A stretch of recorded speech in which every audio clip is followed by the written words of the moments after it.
my name is Jill Schnarr. I am the Chief Social Innovation and Communications Officer at TELUS.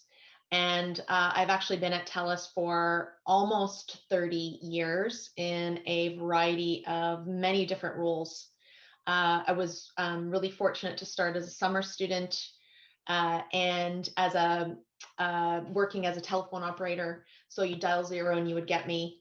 And I got to do so many different things, utilizing our technology at the time, connecting people via long distance, supporting through 411 information, and just talking to people. And since then, I have been in so many different roles in customer service and activations and product management, in marketing, in community investment, in business development. And it's been such an amazing experience because even though my tenure at the company is long, it feels like it's been, especially as the company has changed and transformed over the years.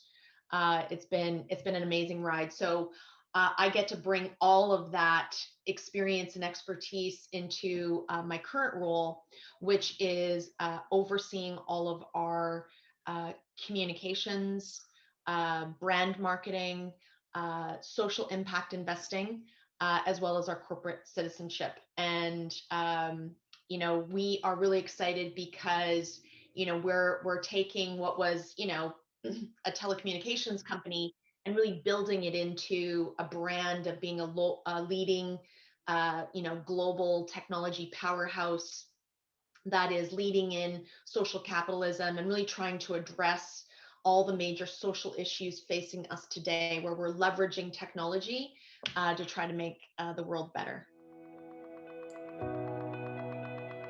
The advice that I would have for women just starting out is, you've got to really believe in yourself, and you've got to have the confidence to know that you have the credibility to speak up. I want women to find their voice. I know myself, being younger in my career, I used to sometimes think, oh, I don't really know much about this particular subject. And so, I don't think I have the expertise to speak up about it. And I would then listen to someone else come up with that same idea or maybe make a similar comment. I think we have to all be very respectful of everyone sitting around the table. I think we want that diversity of opinion and voices and perspectives. And a responsibility we have as leaders is to also inspire and encourage people to speak up. I find that it's, women that are really proactive, have that confidence, believe in themselves, participate as a leader. They're the ones that are then moving ahead and getting promoted and moving on to bigger and better things. So find that confidence, have your voice, speak up, and really believe that you have the credibility to be doing what you're doing.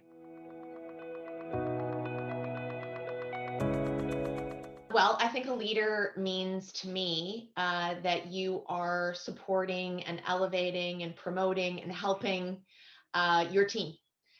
Because you're, all in it together. You're working on projects together.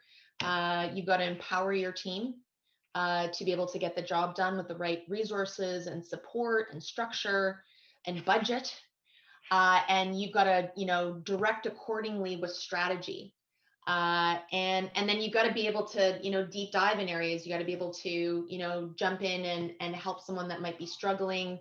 But you're still empowering them to learn and be better. And when I started to look at being a leader as being a coach, that was a real turning point for me in my career because I used to, I'm a people pleaser at heart. And so it used to be challenging for me, to have a tough conversation with one of your employees. But now I look upon it as, being a coach, helping people from the sidelines, giving them all the credit and the accolades when they're doing great things, providing that strategy and direction like I talked about, and, helping them be successful. That's really what being a leader is all about. My biggest inspiration is my parents. I am the youngest of 8 children.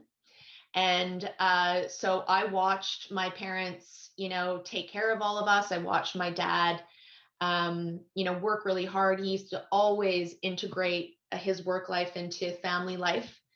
I remember him sitting at the kitchen table and working. I remember going into the office with him, and that was always so exciting for me. Um, and they've just always been, amazing pillars in their community, and they're so active and so great to be around. So really, my parents, my family, my brothers and sisters, um, they've really been the best inspiration for me, and I continue to want to, make them happy and proud even to this day.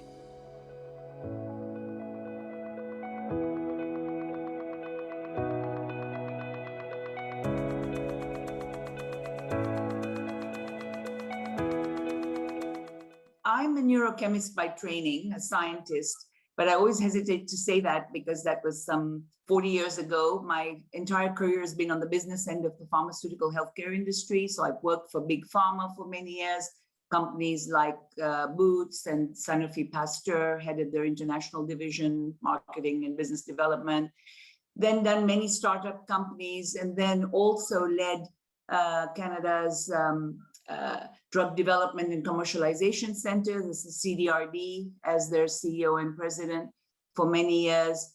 And now I am a CEO and a partner at Quark LP, which is a global venture capital firm. We invest in cutting edge science and scientific companies in health tech and biotech that are going to have disruptive impact on healthcare in the world. So it's a great job to be in. I meet wonderful scientists, brilliant people like Bob Langer at MIT and Arlene Sharp at Harvard and Peter Cullis at UBC, all these wonderful scientists.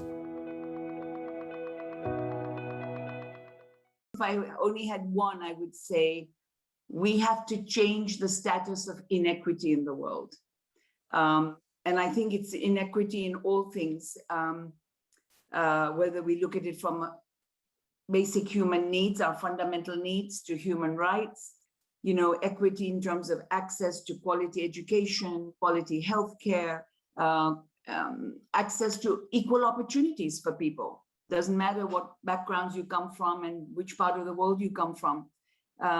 Equity in the environment that you live in, access to, in some countries and some places, access to clean water. In our own country, we face that in some of the indigenous areas. So I think if I could change only one thing, it would be inequity.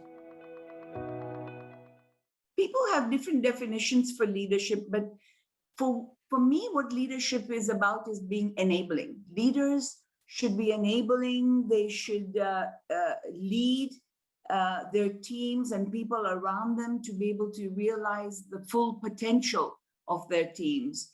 To unleash the creativity and the magic of humanity. I think that's in a nutshell what leadership is. But of course, what it means in terms of actively being involved as a leader. You have to inspire, you have to motivate. I think today's leaders need to be nurturing and enabling and kind. People have to be able to trust you. Your teams have to be able to trust you.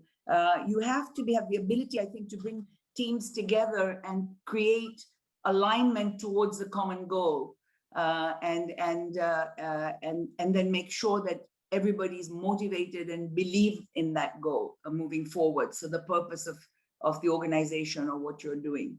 But most of all, Peter, I would say that leaders need to be enabling. Again, the equity piece comes into this. I think if you have and organizations that are pursuing EDI, equity, diversity, inclusiveness, in a really authentic, concerted, and honest way, if I can say that, and really creating a culture of inclusiveness and equity, that's the first thing in the workplace. But I think it's also eliminating barriers for women to climb up the ladder, to be involved in the decision-making and policy development aspects of business and other areas. And also having work environments that are more flexible. I think where women are involved because they are primary caregivers for children, although, of course, in many societies in the West, men are getting equally involved, but still it's primarily the women, and that flexibility to enable them to come into the workplace is really important. And then I would also say that when I look at my own circumstance, you know, what enabled me to pursue the career I wanted and do the things I wanted, I had a very supportive family and, you know, a spouse and a mother at home, you know, in the home environment who supported the bringing up of the children and of the family workplace. And not everybody benefits from that, but I'm a big fan of extended family and expanded family. I'm not such a big fan anymore of that little nuclear unit. I want my privacy. I think there's much more to be gained by having a supportive family around you. So that also helps women, you know, to advance and be able to have the kinds of careers that they want, and certainly to have leadership roles in business.